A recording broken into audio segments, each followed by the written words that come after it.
Recorded live in the music room at Orange Charter School, it's WOCS! Oh, that's right, ladies and gentlemen. We are on the sunny side of the street, and we're so happy to have you here. You're listening to WOCS, the radio show coming out of Orange Charter School in Hillsborough, North Carolina. And it's put on by our students. Today it's hosted by our 4th grade classroom.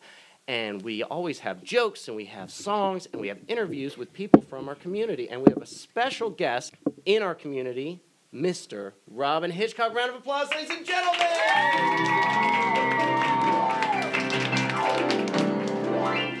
Thanks so much for coming in, Mr. Hitchcock. Thank you, Mr. Dawson. How are you? I'm doing so good. I'm very excited and very surprised to have you in my classroom. You didn't know I was going to come then? I sort of did, but I didn't believe it until you showed up.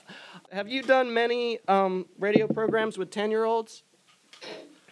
I don't know. Probably not. Well, we have had some very interesting interview questions. We've been getting ready for your visit, and we have some interviews coming up to the microphone, and we have our first interviewer coming up right now. And what's our first good interview question? Do you have a new album? I have a new album coming out in the summer.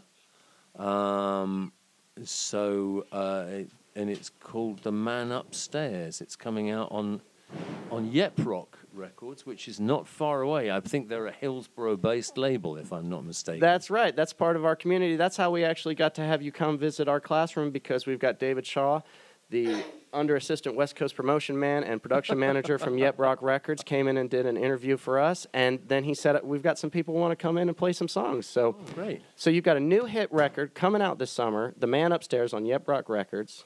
Was it hard to make that record, or was it easy? Did it take a long time? No, we made it in 6 days. 6 days? Recorded and mixed, and it was all done because usually when you make records, people play something and then they listen back to it and then they overdub, you know? Mm-hmm. So you can spend ages putting things on top of other things, but with this record, it was all done pretty much live, like Just this. like we do it in here, all live. Yeah, so yeah. One of my record Norwegian friends came in and sang above, harmony on top. She wasn't there at the beginning, but no, it was pretty much all live. That's cool. That's going to sound good. Do we have another good question? Why are you releasing your album now? Yeah, why are you going to release this record in the summer? Why? Well, it's almost finished, so it should be ready to put out in June. I don't know. I suppose the thing is to put records out while there's still people to listen to them, and there's still places that sell records. Mm-hmm. Who knows what they'll be in 20 years' time? When we had Mr. Shaw, and we asked him what it would be like 100 years from now, and he said it was unknown territory. Hopefully there'll still be records like LPs that you can see, but you don't know. Well, LPs will last a long time. You could put an LP. You could put an LP on a. You could spin it round and put a pin in it, and you'd hear that little voice. Mm-hmm. You might play it backwards. Yeah, but it would still. You'd hear that. You don't. It's not like digital stuff.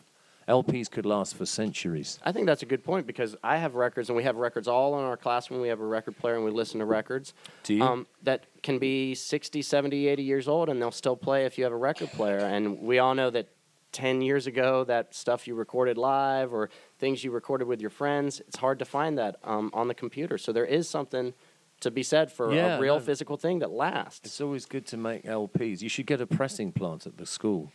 David Shaw from Rock, would you like to have an Orange Charter School pressing plant? We'll work on that. It's a done deal. All right. What's our next good question? What is your new album about?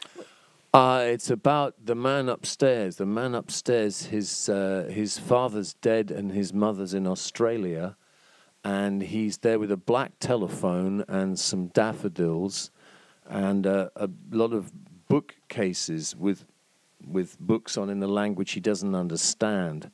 And then his phone rings, and it's the man downstairs who starts asking him questions, and so he starts singing to the man downstairs on the phone, and it goes on like that. So it's basically about the man upstairs trying to get messages from people. So is this kind of an idea you came up with, or were you really living upstairs from somebody or downstairs from somebody? Or is this a made-up story? Like, how did you come up with this idea? We write our stories. How did you write your story? Like when we all write stories, you know, I mean, we all live upstairs and downstairs. To some people, I'm the man upstairs, and to some people, I'm the man downstairs. It just depends where you are in the house. So, you know, you could be downstairs hearing the man upstairs walking about, or you could just call him up, or he could call you up, you know. Very far out. So it's really about that. Holy cow. Do we have another good interview question? We have one more hard-hitting interview question. Is there anyone who helped you record this album?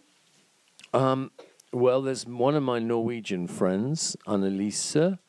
There's Jenny, who plays cello with me, and there is Charlie, who's from Wales, who played piano.